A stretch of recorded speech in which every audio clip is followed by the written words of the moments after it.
현재 검은 수염은 사황 중 한 명으로 성장하였으며 자신의 세력을 늘리며 해적왕에 점점 더 가까워지고 있는데요. 과거 흰수염 해적단에서부터 성장을 시작하며 어둠 열매를 얻기 위해 동료 사치를 쳐 죽이고 자신의 해적단을 만드는 데 성공하였습니다.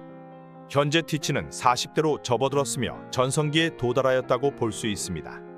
어둠 열매를 얻은 뒤 자신의 몸이 이형인 걸 알고 있던 티치는 흰수염의 열매까지 얻으며 칠무회에서 바로 사왕의 자리로 오르게 되었는데요. 루피나 로우와 같이 D의 일족이지만 흰수염이 언급했듯이 로저가 찾는 D의 일족은 아니며 세 번째 열매까지 먹어 세계의 능력을 최초로 사용할 인물로 손꼽히고 있습니다. 최종 보스로 언급되었던 검은 수염이니만큼 현재의 강함보다 더욱 성장할 것으로 보이며 이무와 함께 원피스 최종장 보스 중 하나로 보여집니다. 흰수염 해적단에서 어둠 열매를 얻은 사치를 쳐 죽이며 이 열매를 얻자마자 티치는 흰수염 해적단을 나온 뒤 바로 자신의 동료들을 모으기 시작하였습니다. 검은 수염 해적단 원조 멤버들인 바제스와 도쿠큐, 라피트, 바노고까지 모으며 이들은 하늘섬을 가기 전 밀짚모자 루피와 잠깐의 만남을 갖기도 하였습니다. 人の夢は終わらねえ! 여기서 운명은 에이스의 죽음 쪽으로 기울며 티치는 자신의 대대장이었던 에이스와 싸우게 되었는데요. 과거 샹크스 눈에 상처를 입힐 정도의 기본 베이스 실력이 높았던 검은 수염은 악마의 열매 능력까지 합하여 에이스를 이기고 해군에게 에이스를 넘기며 칠무회로 오르는 모습을 보여주었습니다. 단기간 칠무회로 올라선 검은 수염은 바로 임펠다운으로 향하며 레벨 6에 있는 가장 강하였던 과거 해적들을 데스매치를 시키며 자신의 동료로 받아주었습니다. 과거 해적왕의 동료도 있었으나 티치의 동료로 들어가지는 않았으며 티치는 레벨 6의 괴물들과 임펠다운의 간수장 비의 시류까지 데려오며 사왕이 될 토대를 마련하였습니다. 해적단의 급성장을 보여준 티치는 또 하나의 목적을 이루기 위해 에이스를 구하러 온 흰수염과 해군의 싸움 정상전쟁으로 발걸음을 돌리는데요. 해군과 흰수염의 싸움이 클라이막스로 다가가자 기회를 포착하여 흰수염이 죽기 직전 나타나였습니다. 은혜를 원수로 쳐갚으며 흰수염을 다구를 쳐버리고 흰수염은 원피스는 존재한다며 죽어버렸는데요. 흰수염 시체의 안막을 쳐버리자 검은 수염 해적단들은 작전 실패면 다같이 끝인 거냐 말하기도 하였습니다. 하지만 악마의 열매 능력을 흡수한 도박에 성공한 티치는 최초로 악마의 열매 능력을 2개를 사용하며 이제 자신의 시대라고 소리쳤는데요. 俺の時代だ! 샹크스가 나타나며 정상전쟁이 종료되고 모든 이익은 티치만 가져가게 되었습니다.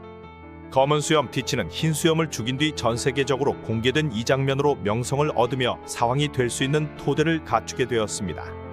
2개의 열매를 얻게 된 티치는 자신의 야망이 하나 있었는데요. 과거 록스 디지백과 로저 그리고 거프가 싸웠던 하치노스 섬을 해적의 낙원이자 하나의 나라로 인정을 받으려고 했습니다. 힘을 얻은 티치는 과거 록스 해적단의 간부인 왕직에게서 하치노스 섬을 빼앗기 위해 찾아갔으며 여기서 로키포트 사건에서 코비의 도움으로 섬을 차지할 수 있었습니다. 사왕급의 인물은 아니지만 왕직을 이기며 승리를 한 티치는 현상금이 22억으로 오르게 되었습니다. 하치노스 섬을 차지한 검은 수염은 이곳을 해적의 섬이자 해적의 낙원으로 만들며 자신의 정착지로 자리를 잡았는데요. 자신의 해적섬으로 찾아온 칠무의 게코모리아에게 동료로 제안을 하나 거절하자 간부들이 공격을 하는 모습을 보였습니다. 여기서 능력자 사냥에 대한 정보가 나오며 시류는 압살롬이 먹었던 투명 열매를 얻었으며 대본은 구미호의 능력으로 압살롬인 척 연기하며 모리아를 농락하기도 하였습니다. 흰 수염을 퇴로 어둠 열매를 이용해 능력을 훔치며 성장한 검은 수염 해적단의 간부들은 더 강해지게 되었습니다. 최근 다시 악마의 열매를 노리는 티치는 한 섬에 도착하였습니다. 질무의 헨콕의 메료메료 열매를 노리고 여인섬으로 간 티치가 메료메료 열매를 어떻게 써먹을 생각인 건지 상상이 가지 않는데요.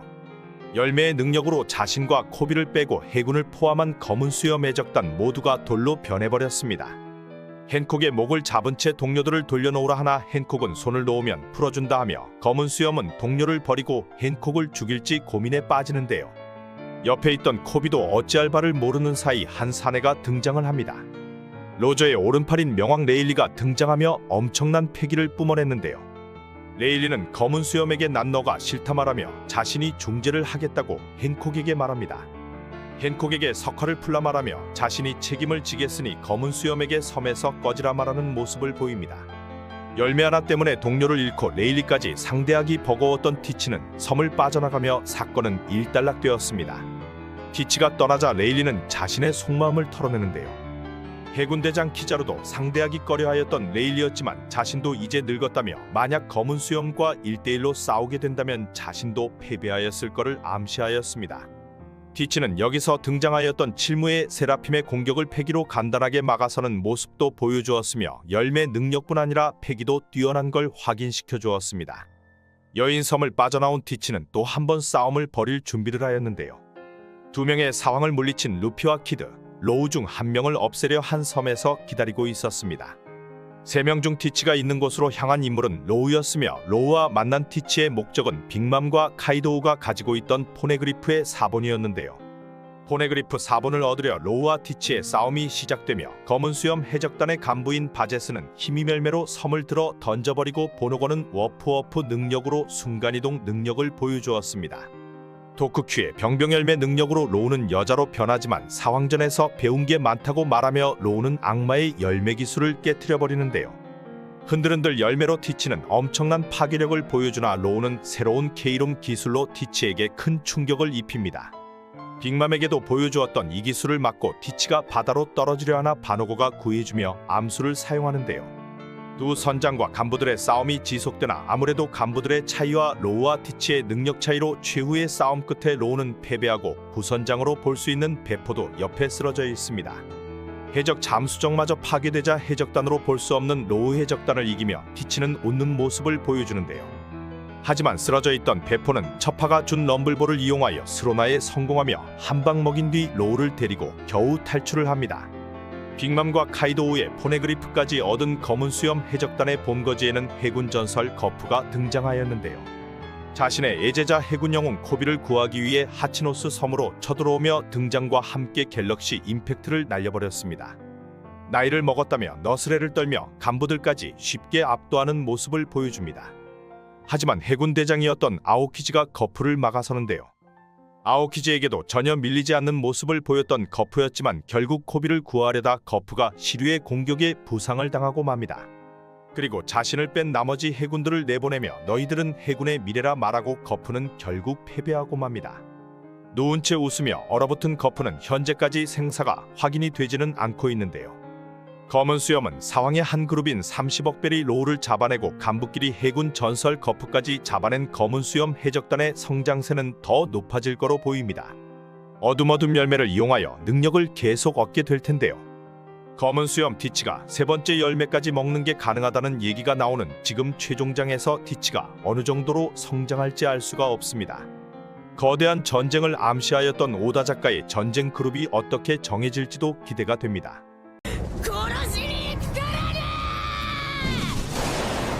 원피스 악역 중 인기가 매우 높던 도플라밍고는 영보스라 불리며 칠무의 고인물 중 한 명이었는데요. 브랜 유피셜 칠무회에서 가장 위험한 남자라 불리며 사왕과는 또 다른 위치의 강자라 평가를 받아서인지 도왕이라는 별명까지 붙어 있었습니다. 초기 등장부터 트레이드마크인 분홍털 코트와 임펠다운에 처박혀서도 고집하는 선글라스로 트레이드마크를 확실히 각인시켜 주었습니다. 천룡인 출신으로 호전적이고 폭력성을 잘 보여주는 야차와 같은 인물인 도플라밍고는 굉장히 희소한 해적이었으며 그에 걸맞는 드라마틱한 과거를 가지고 있었는데요. 천룡인으로 태어났지만 도플라밍고의 아버지 호밍성이 귀족의 위치를 버리고 비가맹국으로 조용한 삶을 원한다며 내려가는 모습을 보였습니다. 당시 8살인 도플라밍고는 가족과 함께 내려가게 되었으며 여기서 천룡인이 내려왔다는 소문을 들은 시민들에게 고문과 같은 핍박을 받게 되었는데요. 도플라밍고 아버지 호밍성조차 이건 뭐 됐구나 싶었는지 천룡인에게 다시 연락하여 아이들만이라도 다시 올려달라 하였지만 대차게 거절당하였습니다. 이후 어머니까지 병으로 죽어버리고 쓰레기를 먹으며 생활을 이어오게 되었는데요. 겨우겨우 살아오던 도플라밍고 가문은 몰매를 맞으며 일가족이 눈을 가린 채 화형에 당할 상황에 처하였습니다. 여기서 로신한테와 호밍성은 포기한 채 살려달라 울부짖었지만 도플라밍고만은 이 개잡놈 새끼들 너희들 다 기억해두겠다며 나중에 두고 보자라고 소리쳤습니다.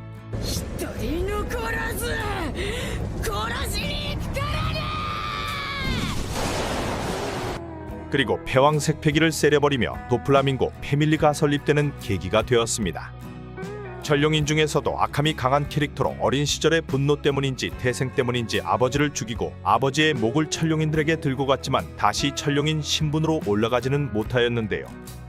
분노로 가득한 도플라밍고를 천룡인들은 그가 국보의 존재를 알고 있어서인지 도플라밍고 암살까지 계획하였지만 죽지 않는 도플라밍고와 결국 천룡인은 협력관계로 변하며 해적으로서 자리를 잡게 됩니다. 해적으로 첫 등장은 크로커다일 후임을 결정하기 위한 해군본부 회의에서였으며 생고쿠와 마주하며 포스를 뽐내었는데요. 질무회 중에서도 가장 위험한 남자로 이전 현상금은 3억 4천만 벨이었습니다. 당시 해군 중장들을 실시열매 능력으로 가지고 놀며 칠무회의 강함을 보여주었습니다. 섬장사가 너무 잘 되어 놀러왔다던 도플라밍고는 이후 루피에게 시비를 털던 베라미가 등장하고 또 한 번 포스를 보여주었는데요. 나름 초대형 루키라며 등장한 베라미를 또 실실열매로 가지고 놀며 너희는 부하로서 필요 없다고 말하였습니다. 정상전쟁에서는 5억의 현상범인 고대 거인족 오주의 다리를 잘라버리고 흰수염 매적단 조주도 실실열매로 묶어버리기도 하였는데요. 크로커다일과 잠깐의 대립에서도 전혀 밀리지 않으며 정상전쟁에서는 상처 하나 없이 살아남았습니다. 그리고 같은 칠무회였지만 나락으로 갈 때까지 가버린 게코모리아까지 가지고 놀며 칠무회도 급이 다른 걸 보여주었습니다. 신세계에서는 거물 브로커로 악명을 떨치고 있었으며 섬과 노예와 무기를 사고 팔며 자신의 세력을 넓히고 있었는데요. 시저 클라운과 손을 잡고 스마일 열매까지 탄생시키며 스마일 열매를 사황 백수의 카이도우와 거래를 하고 있었습니다. 사황을 처부수려 결성한 로우와 루피 동맹은 펑크하자드에서 시저 클라운을 날려버리고 도플라밍고의 표적이 되게 되었는데요. 여기서 사황을 끌어내릴 계획을 세우고 있던 로우와 루피는 자연스럽게 도플라밍고에게 시비를 털기 시작하였으며 스마일 열매 조건을 내걸며 도플라밍고에게 칠무의 탈퇴를 하라 말하였습니다. 카이도우에게 돼질 수도 있겠다고 느낀 도플라밍고는 작중 최초로 얼굴색이 변하기도 하였으며 결국 칠무회를 탈퇴하였었는데요. 하지만 과거 천룡인에서 내려온 이력 때문인지 이를 다시 철회시키며 확실히 칠무회 중에서도 남다른 인물이라는 걸 보여주었습니다. 거래가 깨져버리며 로우와 루피 일행은 도플라밍고가 있는 드레스로자에 방문하게 되며 도플라밍고가 국왕으로서 한 악행들과 드레스로자의 상황을 알게 됩니다. 왕직을 개사기로 빼앗은 도플라밍고는 나라를 마음대로 주무르고 있었으며 자신에게 필요 없는 인간들은 모두 장난감으로 만들어 존재를 없애버린 모습을 보여주었는데요. 리틀 블랙 베어즈! 계약요. 강함뿐 아니라 지략적으로도 뛰어난 면모를 보여주며 만능 밸런스형 캐릭터이자 악랄함까지 갖춘 것을 확인시켜 주었습니다. 초기 메인 인물들이 빠져있는 밀짚 모자 일당을 공격하려 하였고 자신을 막으러 온 상디를 가볍게 압도하는 모습을 보여주었는데요. 해군대장으로 등장한 후지토라와는 순간 협력하는 모습을 보였지만 마치 자신의 아래인 것처럼 해군대장을 여유롭게 제거할 생각까지 하였습니다. 당시 같은 칠무회로 올라서며 나름 인지도가 올라간 로우의 팔마저 잘라버리고 열매 능력까지 잘 활용하는 면모를 보였는데요. 로우가 자신의 모든 것을 걸어 날려버린 감마나이프로 도플라밍고는 내장이 터져버리고 사실상 죽어야 할 상황이었으나 조각난 내장들을 실로 꿰매버리며 되살아난 모습을 보였습니다. 뭐 이딴 게 가능한 것인지 실실열매 능력을 100% 이상 활용하는 모습과 세장이라는 기술을 보여주기도 하였는데요. 자신의 최고 기술로 볼 수 있는 세장을 보여주었고 세장에서는 해군대장 후지토라 마저 나가지 못하였습니다. 사실상 해군대장과 칠무회 그리고 혁명군과 이름을 날린 해적들까지 드레스로자에 있었으나 세장의 축소를 막아내지는 못한 것인데요. 그리고 패왕색 패기를 가지고 있는 인물로 루피와의 대결에서 패왕색 충돌을 보여주기도 하였는데요. 같은 패왕색을 가진 루피와 싸움에서는 최초로 악마의 열매 각성을 보여주었으며 주변 사물을 실로 만들고 공격하기도 하였습니다. 레일리와 수련 후 성장한 루피의 기어 공격에도 큰 충격을 입지 않는 모습을 보였으나 연재 최초로 보여준 루피의 기어포 바운드맨에게는 공격을 허용하며 슬슬 한계를 보여주었습니다.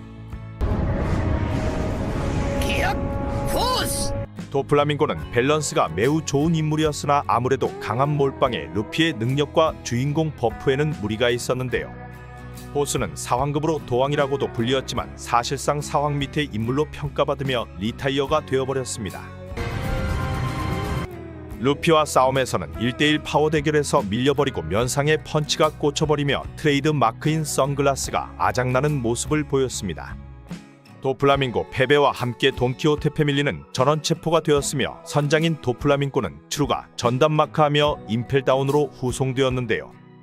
여기서도 도플라밍고의 얼굴은 공개가 되지 않았으며 임펠다운에서조차 안경을 쓰고 있는 모습으로 천룡인 특별 대우를 해주는 모습을 보였습니다. 카이도우는 스마일 열매 공급이 중단되어 가뭄이잭을 시켜 도플라밍고를 후송 중인 해군을 습격하였지만 전설급 해군인 추루와 과거 원수인 센고쿠 그리고 현재 대장으로 자리잡은 이쇼가 있던 만큼 개털리고 도플라밍고는 끝내 구출이 되지는 못하였습니다. まったくあんたにはかなわねえ 여기서 독방에서 마젤란이 1대1로 지키는 모습을 보여주며 확실히 세계 정부와 천룡인의 보물은 세계관을 바꿀 정도의 엄청난 의미가 있는 것으로 보이며 도플라밍고는 이후 모습을 보이지 않고 있습니다. 원피스 악역중 포스는 엄청난 도왕 도플라밍고였지만 사실 리타이어 되기 이전부터 한계치를 한 번씩 보여주었었습니다. 우리의 스몰에게 스모커가 또 화이트 블로우를 날리자 역겨운 것인지 바로 골로 보내버리며 죽이려 하였는데요.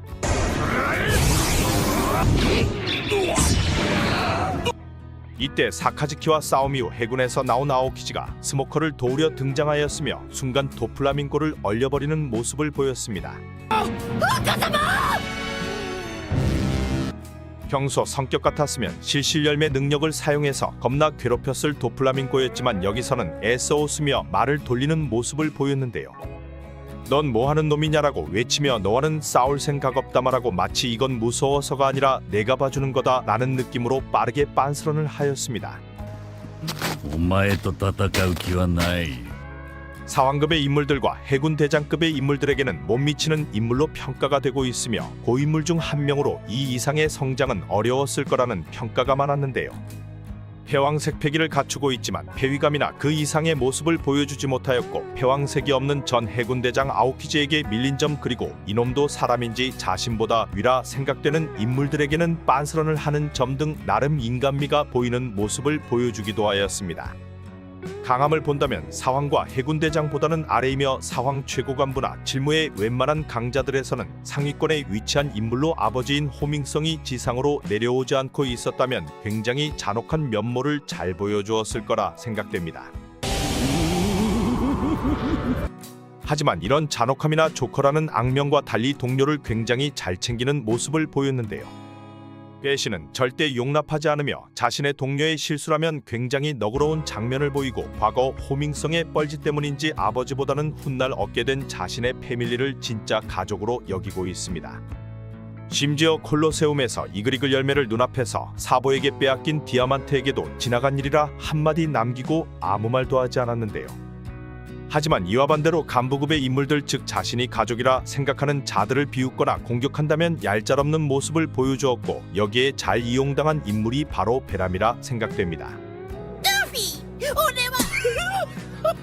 강자에게 약하고 약자에게 한없이 강하지만 도황이라 불리며 엄청난 카리스마를 보여준 도플라밍고는 크로스길드나 검은 수염 해적단의 간부로 들어가지 않냐는 추측들도 나돌고 있으며 이런 쌉소리가 아니어도 최종장에서는 다시 한번 모습을 드러낼 것이라 생각했습니다.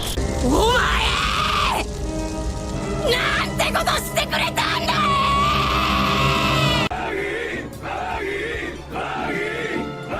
전설을 살아가는 사나이이며 현 사황 중 한 명인 광대버기는 천냥광대로 불리고 있었는데요.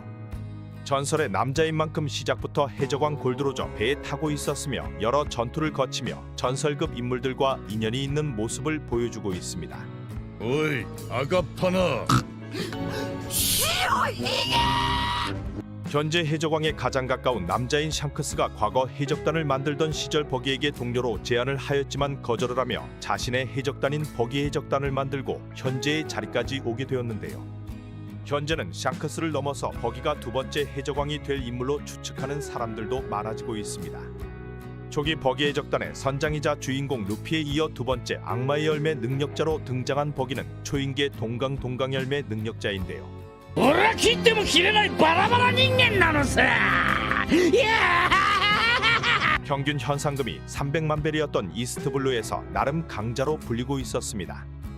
역시 대인배는 다른 것인지 해적왕 따위는 신경 쓰지 않던 버기는 빛나는 보물을 모두 손에 넣는 것을 목표로 하고 있었으며 굉장히 현실적이고 해적다운 해적이었는데요.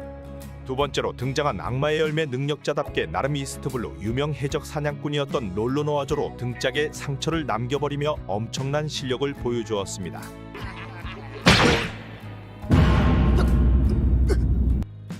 동강 열매 능력은 과거 해적왕 골드로저 해적단의 최연소 선원이었던 시절 먹게 되었으며 사실 몰래 빼돌려 팔려고 하였지만 샹크스 덕에 열매를 먹으며 악마의 열매 능력자가 되었습니다.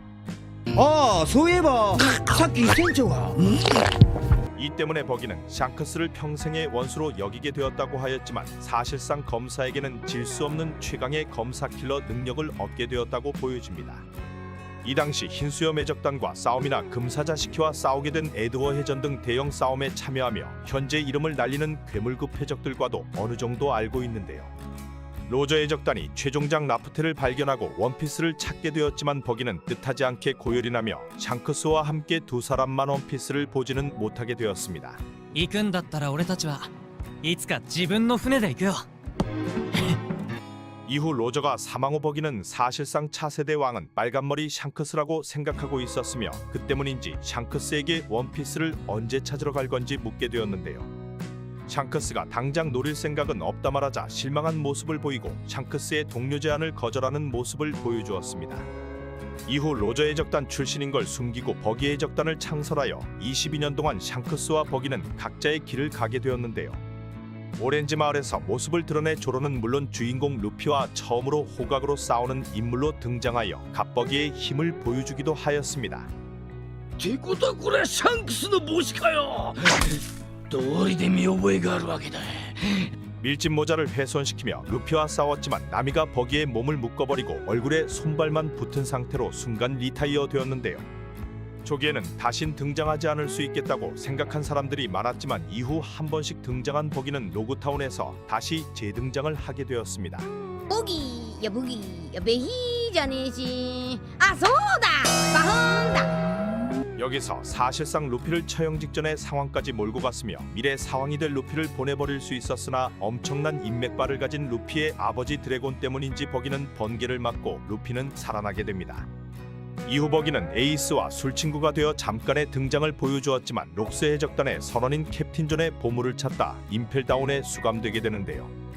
여기서 또 버기는 루피와 만나게 되었고 루피가 스릴러바크에서 획득한 캡틴 존의 팔찌를 보고 루피와 일시적 협력을 하게 됩니다. 루피가 질무의 크로커다일과 징배 그리고 이완코브까지 임펠다운을 탈옥하려 함께 등장하자 엄청난 숫자의 현상범들이 탈옥에 성공하게 되는데요.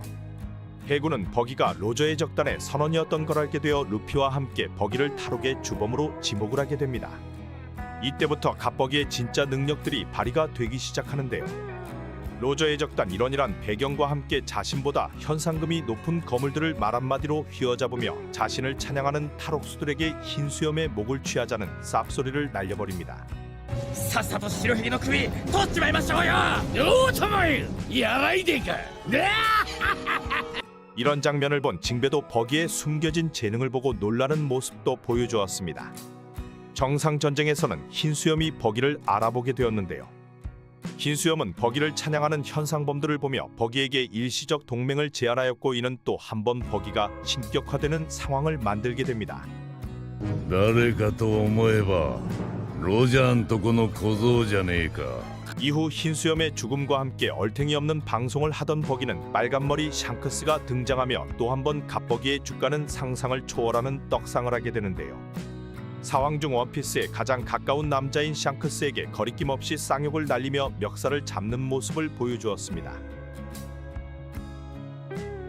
이 장면으로 또 한 번 버기 추종자들은 버기가 버리며 버기에게 충성을 다하게 되었습니다. 정상 전쟁에서 루피를 보며 루피는 사람들을 끌어들여 모으게 하는 능력이 있다고 하는 장면이 있었듯이 버기도 이 정도면 루피급의 골목대장급 잠재 능력이 있다고 보여지는데요. 정상전쟁 이후로 버기는 개떡상 후 천냥광대 버기의 이름으로 칠무의 자리에 오르게 됩니다. 정상전쟁에서는 위 장면에도 세계 최강검호 미호크의 참격과 공격을 당하지만 아무렇지 않게 부활하며 검사킬러의 상성을 보여주기도 하였는데요. 칠무에까지 오른 버기의 강함은 사실 임펠다운에서도 레벨 1에 수감될 만큼 저평가되었으며 옥지기 블루고리에게도 사실 이길 수 있을지는 미지수라 보여지고 있었습니다.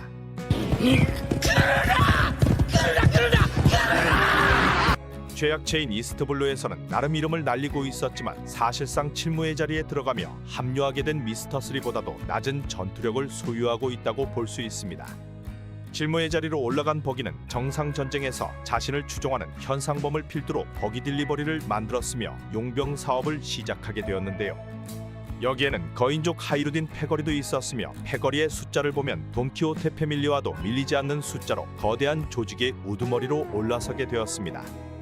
해군에게 역으로 현상금을 걸기 시작하며 버기는 해적왕의 전 선원이자 샹크스의 의형제 그리고 몽키디 루피와 임펠다운 탈옥의 주모자로 찍혀 있었고 사실상 행적과 스펙만 보면 해군에서는 당장 쳐 죽여야 할 인물로 볼 수 있었는데요. 승승장구하던 버기는 베가펑크가 개발한 칠무의 세라핌 등장과 함께 칠무회가 폐지되며 큰 위기에 처하게 됩니다. 七部会の特権を失ったな、鷹の目。何の用だクロコダイル。 해군들이 버기 딜리버리를 소탕하러 다가오나 버기는 속으로 쫄아버리지만 이판사판인지 부하들을 보고 해군에게 근성을 보여주라 소리쳤는데요. 하지만 여기서도 럭키가 이 버기는 빌려준 돈을 받으러 온 크로커다일을 통해 또 한 번 목숨을 구할 수 있게 되었습니다.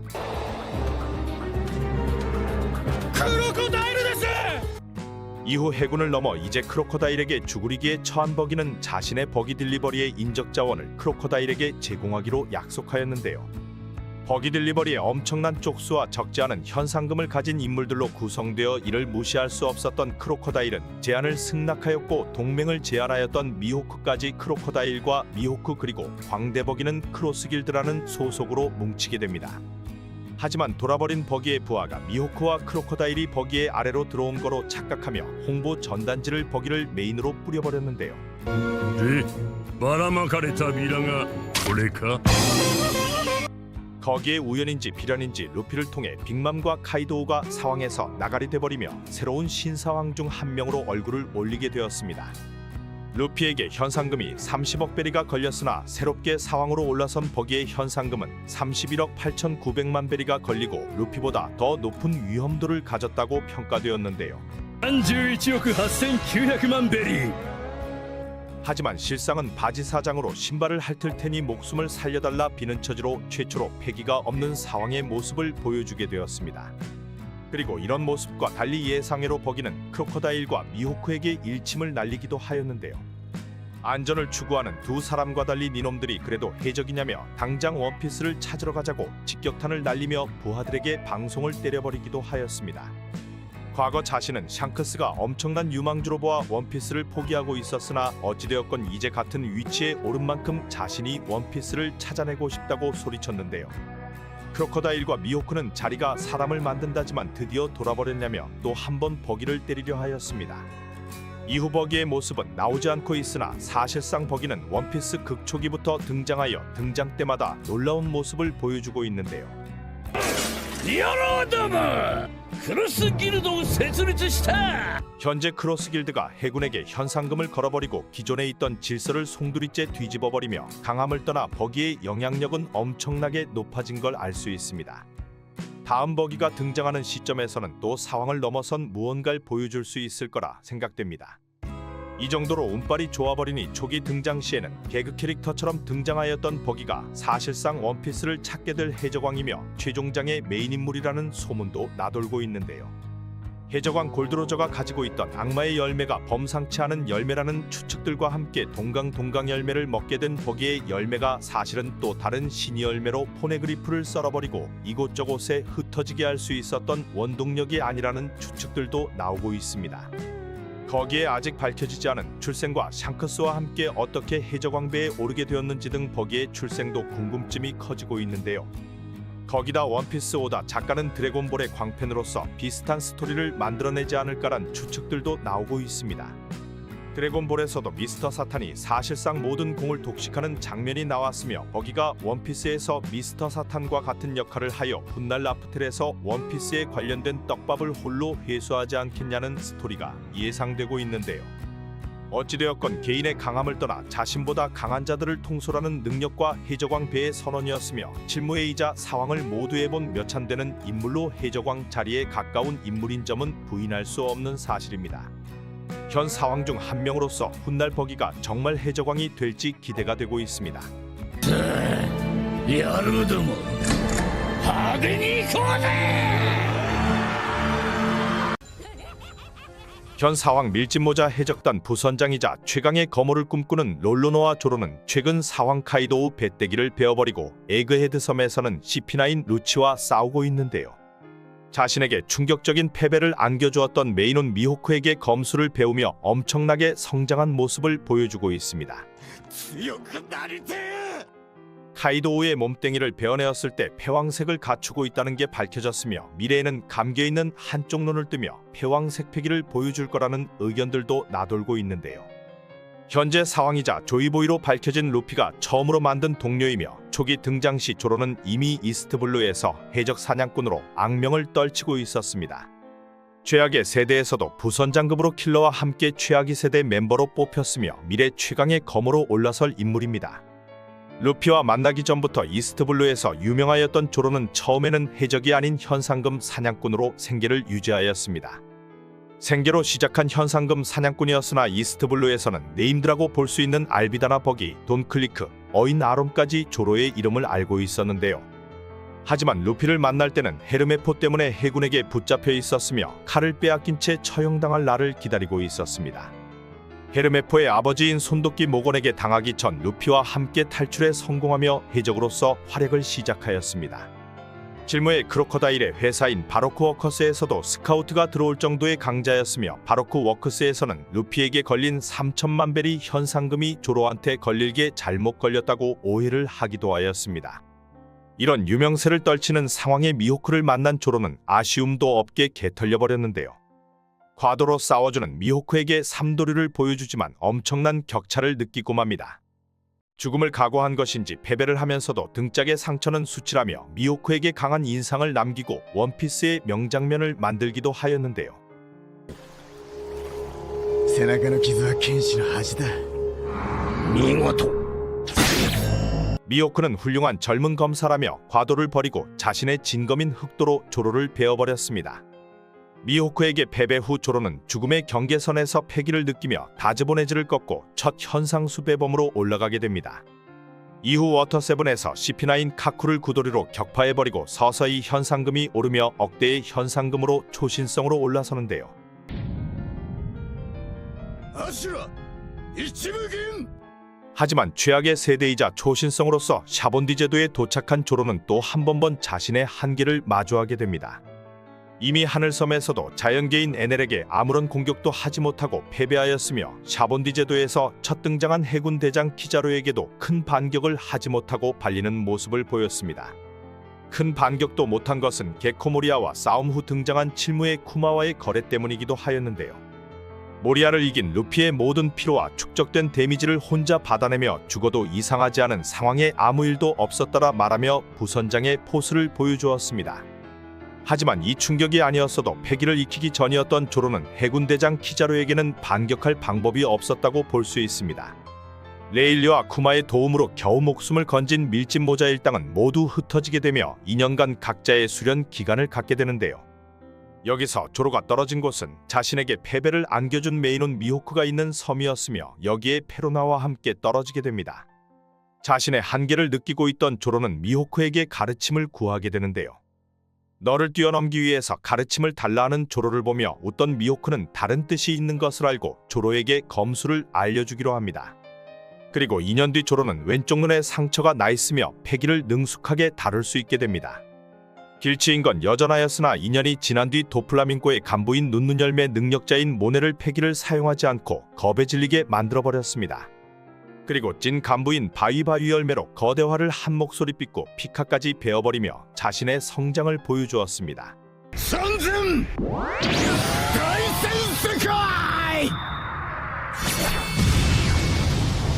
드레스로자에서 칠무의 도플라밍고를 루피가 잡아버리며 드레스로자는 평화를 찾게 되는데요. 도플라밍고가 잡혀버리자 도플라밍고와 과학자 시절을 통하여 스마일 열매를 얻으며 최강의 해적단을 꿈꿔왔던 사황 카이도우는 매우 열이받은 모습을 보였습니다. 이런 연계점들이 생기며 동맹을 맺었던 로우와 함께 루피 일행 그리고 사무라이 연합까지 함께 와노쿠니 섬으로 잠입을 하게 되었는데요.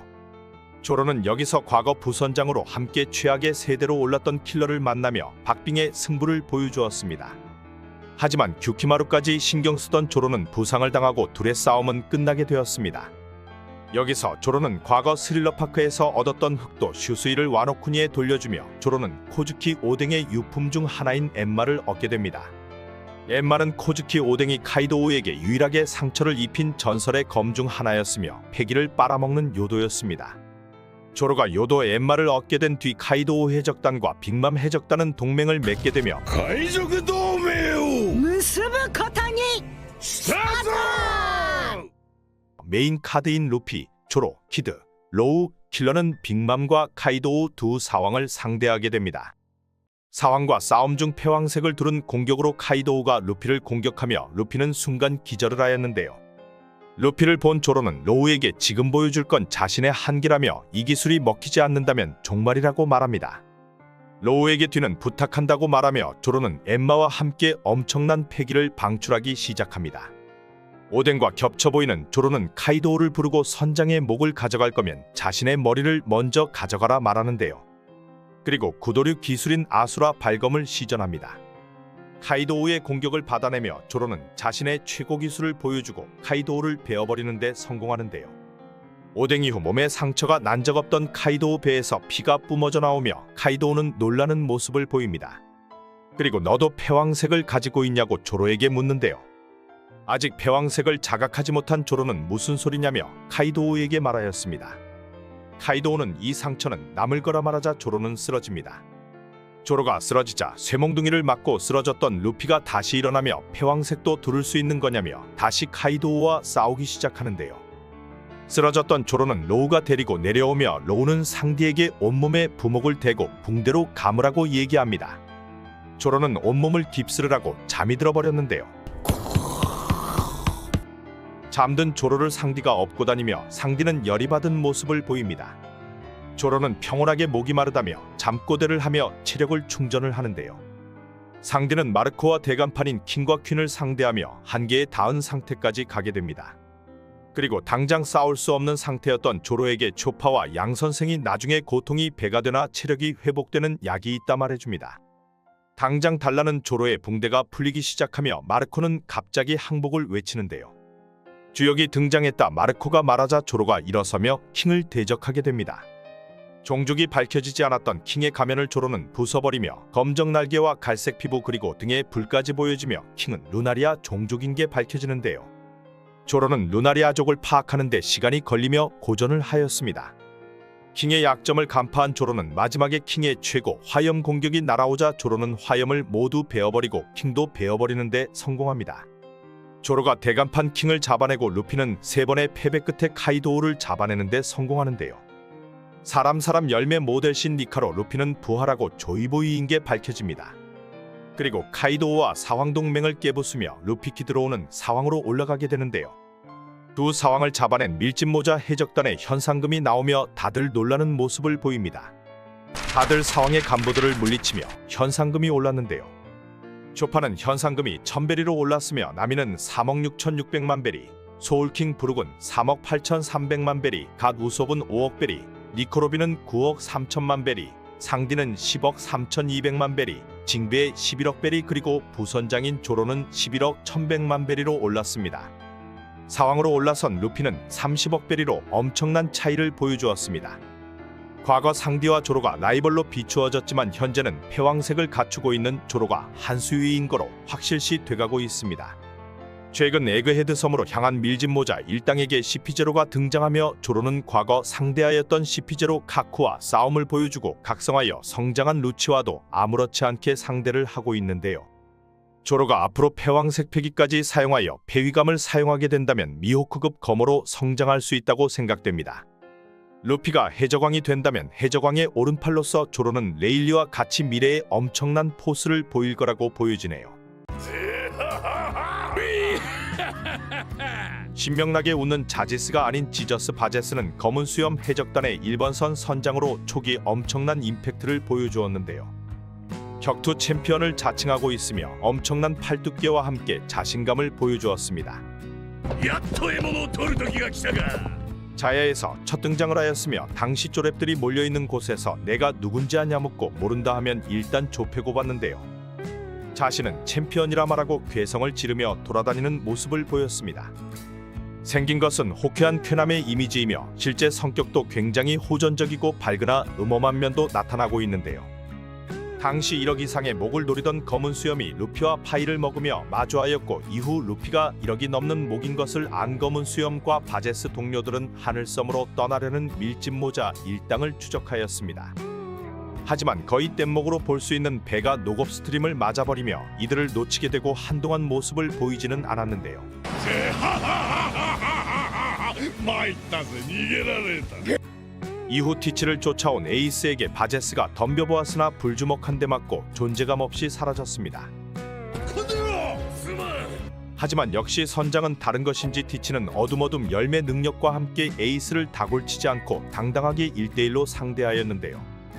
흰 수염을 왕으로 만든다는 에이스를 골로 보내버리고 검은 수염은 루피 대신 에이스를 잡아가며 칠무회로서 가입을 하게 됩니다. 그리고 칠무회로 들어간 검은 수염 티치와 함께 검은 수염의 적단은 뜬금없이 임펠다운에서 모습을 드러내었는데요.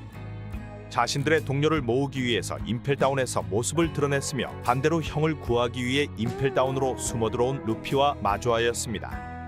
너의 형은 열심히 싸웠다며 루피를 조롱한 뒤 검은 수염 해적단은 임펠다운 간수장 마젤란과 마주하게 되는데요. 立派に戦ってたぜおめえの兄貴はよ 다들 웃으며 마젤란과 마주하였지만 독도결매 능력에 당하며 사실상 전멸당하리기에 처하게 되었습니다. 하지만 시류가 이들을 도와주며 여기서 지저스 바제스는 개소쿨한 면모를 보여주는데요. 다른 동료들은 돼질 뻔하였다며 다들 질색한 모습을 보였지만 지저스 바제스만 혼자서 하지만 우리는 살아있다며 또 한 번 신명나게 웃어 제끼는 모습을 보여주었습니다. 그리고 루피가 징베와 크로커다일과 죄수들을 모아 탈출함과 동시에 이와 반대로 행선지를 레벨 6으로 옮기며 여기서 정말 강한 최강자들만 자신이 동료로 만들어 탈출하는 모습을 보여줍니다.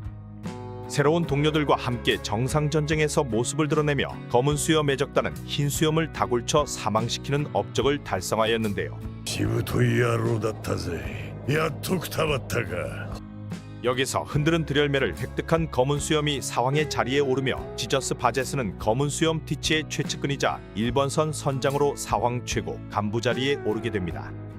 제대로 된 강함을 보여주지 않던 지저스 바제스는 드디어 오는 아이도 뚝끝이는 사왕 간부로서 드레스로자에서 제대로 모습을 비추었는데요. 가면을 쓰고 등장하여 이그리 그열매가 상품으로 걸린 토너먼트에 참전하였습니다. 4개 블록 중 하나인 A블록에서 압도적인 힘을 보여주며 사왕 간부의 힘을 제대로 보여주었는데요. 해피스토어라는 마스크를 쓰고 또 한 번 유쾌한 모습을 보여주었습니다. 전투 당시 오른팔엔 괴상한 무기를 장착하고 있으며 빤스만 입고 완력으로 상대들을 압도하기도 하였는데요. 그리고 해피스토어 마스크를 찢어버리며 자신의 정체를 밝히는 모습을 보였습니다. 밀짚 모자 루피도 가면을 써서 처음에는 알아보지 못하였지만 캐번디시와 로메오의 대화를 듣고 루시가 루피인 걸 알아차렸는데요. 결승 토너먼트 이전에 루피에게 시비를 털기도 하였으며 자신감이 넘치는 모습을 보였습니다. ああちょっと待った船長 중간에는 아오키즈가 마음에 안 드는 것인지 복선을 깔려는 것인지 티치와 전화해서 아오키즈를 믿을 수 없다고도 말하였는데요. 겁나 개소쿨하며 별 생각 없이 사는 줄 알았던 지저스 바제스였지만 아오키즈를 의심하는 등 나름의 짱구를 굴리고 있구나 라는 모습도 보여주었습니다. 그리고 지나가던 루피가 검은 수염 통화 소리를 들으며 잠깐의 대화를 나누게 되는데요. 黒ひげか 자신들이 이글이글 열매를 빼앗아갈 것이며 이건 마치 에이스가 우리의 동료가 되는 것과 같다는 쌉소리를 날리기도 하였습니다. 루피는 빠기쳐버리며 너희들에게는 이글이글 열매를 줄 수 없다 말하였는데요. 티치와 바제스는 그러던 가말던가 환상의 콤비로 웃어제끼며 자리를 떠나는 모습을 보였습니다. 그리고 콜로세움 결승전이 시작되며 지저스 바제스는 오른손을 움켜쥐는데요. 오른손에 장착된 무기의 엄청난 진동과 함께 파동의 보호를 시전하며 상황간부의 힘을 보여주었습니다. 또 한 번 호쾌하게 웃어제끼며 디아만테와 사보 그리고 로메오와 이그릭을 열매 쟁탈전을 시작하였는데요. 또 한 번 파동권을 외치며 이번엔 사보와 대립을 하게 되었습니다. 사보는 용의 발톱을 사용하며 파동권과 정면으로 충돌하는 모습을 보였습니다. 하지만 사보가 지저스 바제스의 오른손 무기를 박살내버리며 밀려버리고 말았는데요. 사보는 모든 사물에는 반드시 핵이 있다며 갑자기 땅을 두드리기 시작합니다. 웃음을 보이던 사보는 무장색을 양손에 감싸며 경기장을 쪼개버리고 용조권을 날려버립니다. 경기장이 박살이 나버리며 사보의 나머지 참가자들은 당황을 하는데요. 이런 상황에서도 긍정적인 지저스 바제스는 기합이라며 웃어제꼈지만 결국 돌덩이에 맞고 어이없게 장외 패배가 되어버리고 맙니다. 그리고 결국 이그릭 열매는 혁명군 2인자 사보가 먹게 되며 지저스 바제스의 악마의 열매 먹방은 종료되고 말았는데요. 여기서도 디아만테는 루시가 전투 방식이 바뀌자 바로 밀짚 모자가 맞는지 의심을 하였지만 우리의 자지스가 아닌 지저스 바제스는 전혀 알아보지 못하며 패배 후 화를 내며 경기장을 빠져나왔습니다. 루피와 도플라밍고의 싸움으로 세장 안에서 난리가 난 상황에 악마의 열매가 간절한 바제스는 또 한 번 기회를 노리고 있었는데요. 기어사 상태가 풀리며 너가웃된 루피를 노려 나타났으며 고무 열매를 빼앗으려 하였습니다. 하지만 사보가 나타나며 바제스를 또 한 번 날려버렸는데요. 루피의 패기가 약해진 걸 느낀 사보가 미리 달려오고 있었으며 밀짚 모자는 자신의 동생이라고 말하였습니다. 에이스까지 합쳐 우리는 삼형제라 말하며 루피 뒤에는 자신이 있다며 바제스에게 경고를 하였는데요. 역시 우리의 바제스는 계속 쿨하게 웃으며 그딴 건 관심 없다고 소리쳐버립니다. てめえらの関係なんざ興味ねえよ 그리고 바제스와 사보가 제대로 된 싸움을 다시 벌이게 되었는데요. 이때까지도 사보가 이그릭 열매를 먹은 걸 몰랐던 바보스는 사보가 이그릭 열매 능력을 쓰는 것을 보고 드디어 제대로 빠기쳐버립니다. 이건 바보인지 뭔지 또 바제스는 웃어제끼는데요. 사보에게 공격을 날리지만 개털리며 예상외로 겁나 약한 건가 싶은 장면을 보여주었습니다. 개털리던 와중에도 에이스를 언급하며 나름 머리를 써 빈틈을 노렸지만 누가 봐도 뒤에 칼을 숨기고 있구나 싶은 자세로 귀여우며 멍청함을 또 한 번 보여주었습니다. 나름 일격을 날려보았지만 불주먹을 맞으며 골로 가버리고 말았습니다. 하지만 끈기 하나는 대단한 것인지 집념으로 사보를 몰래 쫓아갔으며 결국 아무도 모르는 혁명군의 본거지까지 쫓아가게 되었는데요. 시리와 라피트에게 혁명군 본부 위치를 알려주며 혁명군과 싸움을 암시하기도 하였습니다. 하지만 혁명군은 재빠르게 뉴아프만 섬으로 본거지를 옮겼으며 검은 수여 매적단은 CP0가 나타나자 빤스런을 했다고 하는데요. 이때까지만 해도 열매를 먹지 못하였던 바제스는 도대체 뭔 열매를 먹을까 싶은 궁금증을 만들어내었습니다. 계속 노려왔던 열매들이 자연계 이그릭 열매나 신의 열매 모델 신 니카 열매까지 엄청난 수준의 열매였지만 예상외로 힘임 열매를 처먹고 등장을 하였습니다. 最高だぜ力力のみの力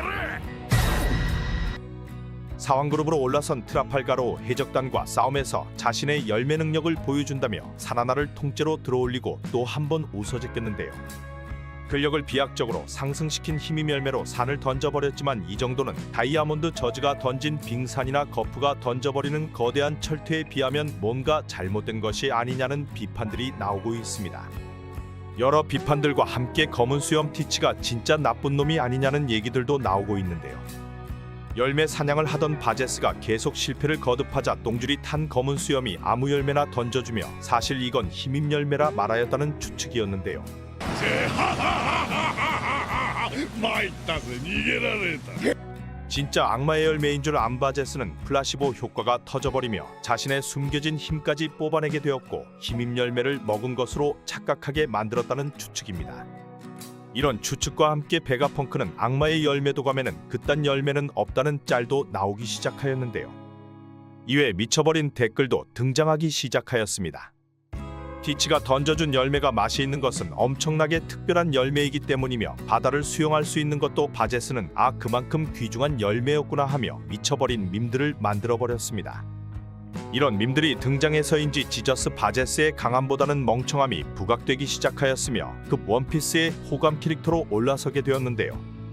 지저스 바제스라는 이름보다는 다른 별명들이 넘쳐나고 있으며 젠장 티치 난 니가 좋다라는 게이스러운 밈까지 유행을 하기 시작하였습니다. 챔피언으로 불리는 바제스의 현상금은 2천만 벨이었으나 현재는 억대를 당연히 넘어섰을 거로 보이는데요. 앞으로의 행보와 힘입 열매가 진짜 힘만 저 정도 세지는 것인지 아니면 각성이나 또 다른 능력이 있어 바제스의 강함이 더욱 증폭될 것인지 관심도 쏠리고 있습니다. 감사합니다. 最高だぜ力力のみの力